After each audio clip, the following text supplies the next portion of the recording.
शुरुआत होती है गस्टिनो नाम के एक आदमी से। वो पास में बैठे कुत्ते की बच्ची को बुलाता है, उसे बिस्किट देता है और फिर पास रखा फूलदाना उठाकर उस पर फेंकने की सोचता है।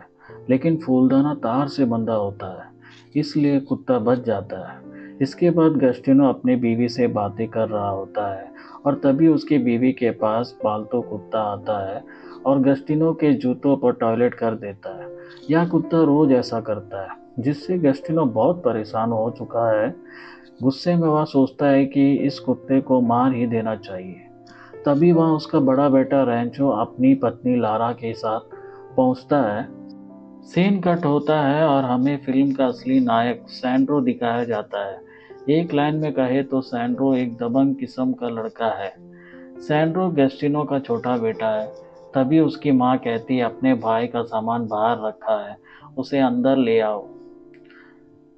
इतना सुनते ही सैंड्रो सारा सामान उठाकर अंदर ले आता है और भाभी लारा से बात करने की कोशिश करता है। यहाँ से साफ हो जाता है कि सैंड्रो के मन में अपनी भाभी के लिए कुछ खास भावनाएं हैं। इसके बाद रैंचो किसी काम से बाहर निकलता है।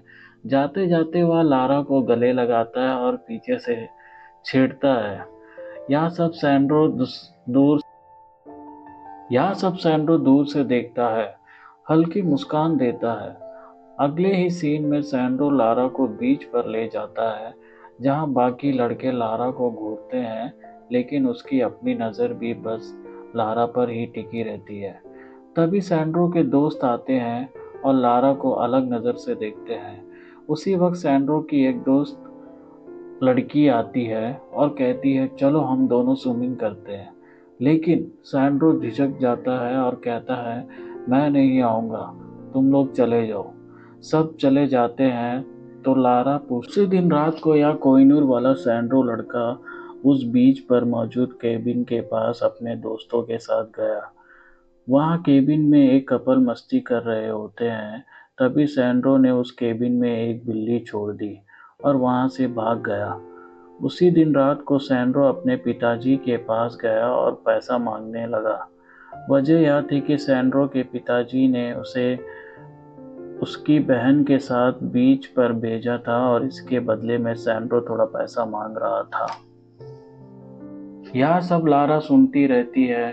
फिर अगले दिन भी जैसे कल था, सैंड्रो और लारा समुद्री तट पर जाते हैं और सैंड्रो के दोस्त आते हैं और कहते हैं चलो हम सब साथ में खेलते हैं। तब सैंड्रो कहता है तुम लोग चले जाओ, मैं यहीं रहूंगा, और सबको भगा देता है। लारा कहती है तुम जाकर खेलो, तुम्हें मेरे पास रहने की कोई ज़रूरत नहीं है। सैंड्रो भी मान जाता है और अपने दोस्तों के साथ खेलने चला जाता है। उसी दिन काम के सिलसिले में बाहर गया रैंचो भी घर आ जाता है। घर आते ही जब रैंचो लारा को पकड़कर ले जाने लगता है तो जैसे उसने कुछ किया हो। और ये सब देखकर सैंड्रो फिर से नोटिस करता है। रात को लारा और रैंचो अपने कमरे में बातें कर रहे होते हैं। उसी वक्त सैंड्रो दीवार के पास कान लगाकर सब सुनता है। दोनों बेहूदी बातें कर रहे होते हैं और सैंड्रो सुनकर अंदर ही अंदर उत्तेजित हो जाता है। अगले दिन जब रैंचो काम पर चला जाता है तब से सैंड्रो लारा को अजीब निगाहों से देखने लगता है। अब तो रोज का सिलसिला हो गया है। सैंड्रो लारा को बीच पर लेकर जाता है। दोनों अब और करीब आ चुके होते हैं। लारा सैंड्रो से कहती है कि मेरे लिए सनस्क्रीन लगा दो और सैंड्रो खुशी खुशी उसकी मदद करता है। ऐसे कई दिन निकल जाते हैं। एक दिन लारा मजाक में कहती है तुम मेरा ड्रेस पहनकर दिखाओ, और सैंड्रो बिना सोचे समझे उसका ड्रेस पहन लेता है। उसी वक्त उनके पापा सैंड्रो को लेडीज ड्रेस में देख लेते हैं। वे चौंक जाते हैं और सोचते हैं मेरा बेटा साधारण नहीं है, कुछ खास है।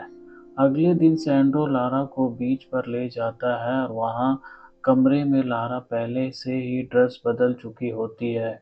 इससे साफ होता है कि अब दोनों में बहुत क्लोज आ चुके हैं। एक दिन दोनों नाव लेकर समुद्र के बीच में निकल जाते हैं। वहाँ सिर्फ वही दोनों होते हैं। सैंड्रो लारा के करीब आने की कोशिश करता है, लेकिन अचानक उसे भाई रेंचो याद आ जाता है और वह खुद को रोक लेता है।